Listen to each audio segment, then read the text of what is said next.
Hello and welcome back to Tommy's Top Shelf Comics. I'm Tommy, joined by Murphy. Hello. We're back with this week's top 5 comics for the week of August 23rd, 2023. They were next week's comics, but they are this week's comics. So next week they will be last week's comics when we're back with next week's top 5 comics. It's getting longer. But it's still this week, and we still have 5 comics to do, starting with our number 5, Jean Grey number 1. By the way, did you see that we're at almost 50 videos now? Yeah. Yeah. Been going at it. We're coming up on a year of the new channel. Yeah. Time flies. It's fun. Right.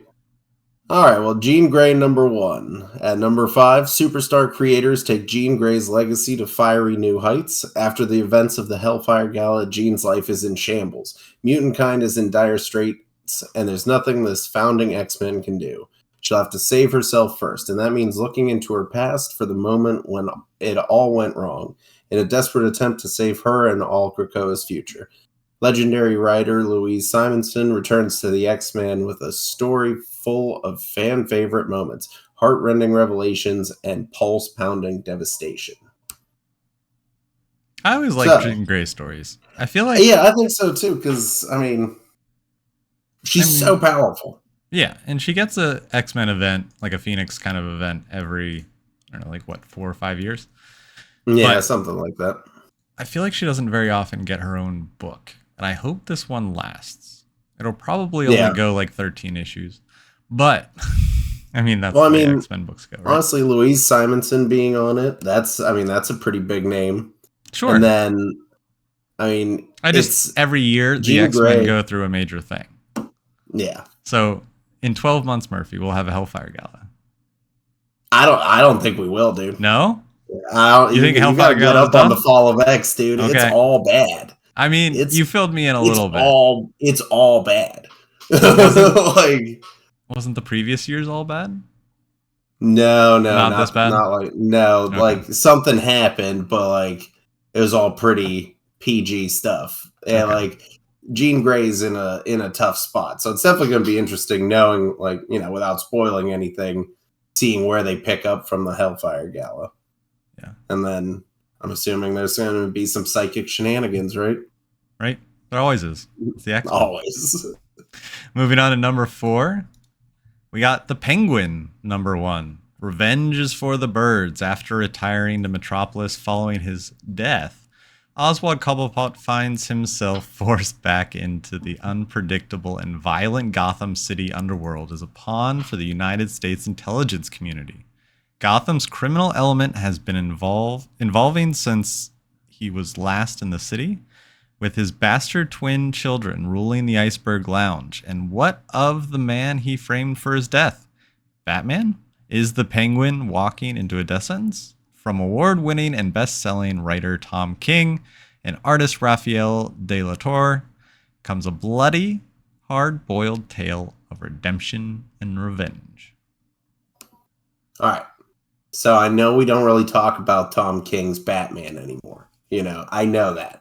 We've moved on. I will say, he's made changes. I will say that I do like how he wrote a lot of the street criminals. Yeah, for sure. Penguin.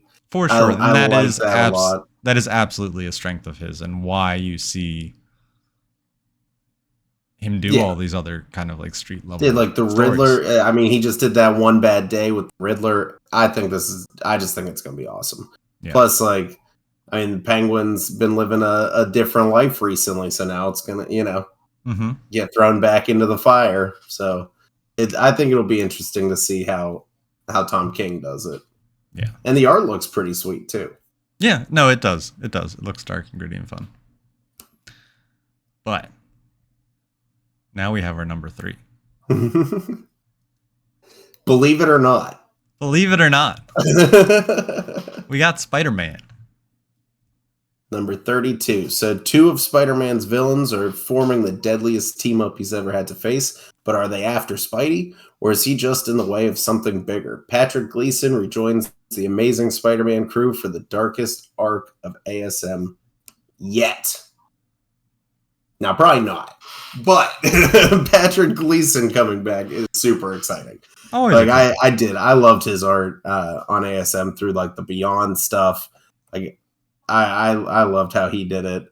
And then, and if any of you who read ASM 31, they set this up pretty hard. It's going to be a Craven and Queen Goblin arc. I mean, Craven stuff gets dark usually. And then you got a bad guy who's toting around the sins of Norman Osborn too, you know? True. It's probably going to get pretty weird. Seems like a bad mix. But it's not as dark as The Dark Knights of Steel number 12. The cataclysmic conclusion to the best-selling series is here. The three kingdoms are united for the first time in a generation against a common threat. But can even their combined might prevail? Will a traitor in their midst turn the tide of the final battle? The shocking finale. But is this truly the end? No, because we're coming back with volume 2, I hope. I hope so too. This man. book is I'm so happy much that fun. I read this book when you told me about it. Yeah. Like, oh, it's so good. I mean, I'm sad that it's over if they're not going to do another one. But I mean, it's Tom Taylor, and I bet he could probably get, another one. Oh, yeah. I mean, I could see them almost. I hope they do this like they did Injustice, and it just goes on for a while. I mean, it's such an interesting world they built. Like the characters at their core are still themselves. Yeah. But they are drastically different in so many ways. And I mean, I've just enjoyed. I mean, I binged 10 issues of this after one of our videos. I was just like, okay, this is what I'm doing now. Wait, Batman in fantasy? Okay. Yeah, because we were talking a while ago about how there's so many sci-fi comics, but there really is a lacking of like fantasy. Medieval, high fantasy. And this is that, but with the characters you know and love, but they're different. So you know a little bit about them, but they're not the same people. Yeah, same, but different. Yeah, I've loved this whole story. So, and Tom Taylor. Yeah, in Tom we trust. Yeah. Oh, absolutely, with everything. But it's not our number one because we have an Image number one. Image number one. The Schlub. So this is series premiere. Vanish artist and writer Ryan Stegman and Superboy writer Kenny Porter team up with Beef Bros artist Tyrell Cannon for a new action comedy series featuring colors by Mike Spicer and lettering design by John J. Hill.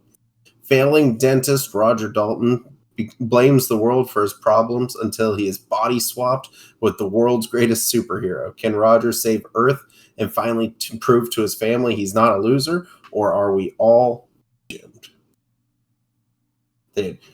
Ryan Stegman writing. I'm down. Yeah, this will be really interesting. I'm down. Also, do you think that the superhero, I mean, if he's body swapped, I guess we got to get the superhero living his life, Oh, that's going to be funny. Like this just seems like it's going to be a fun book. Yeah, and, absolutely.